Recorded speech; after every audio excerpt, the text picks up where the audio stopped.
Io sono estudiante di Kean University. Io hablo español e io parlo anche l'italiano e sono orgullosa di parlare quattro lingue. You're probably wondering how and why I speak so many languages. American Sign Language became an interest later on in life. In college, I began to take ASL courses where I began to fall in love with the language.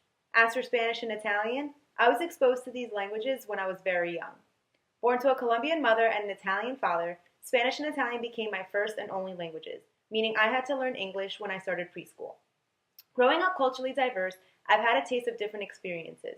I've had the opportunity to visit my mother's country several times, where I was able to experience the unique Colombian culture. Language and culture has always had an enormous impact on my life. I actually became introduced to speech language pathology when I visited Colombia about 5 years ago.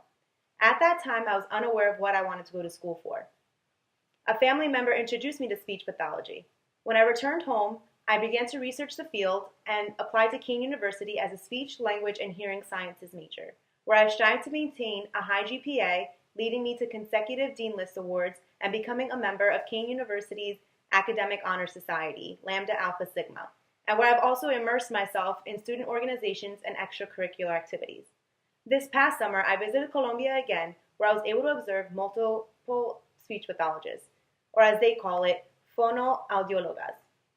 By observing in Colombia, I was able to learn the differences in therapy between a third world country versus our first world country.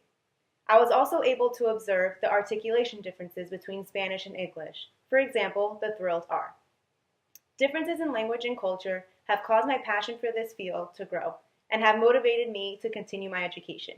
Thank you for your time and for considering me for your program.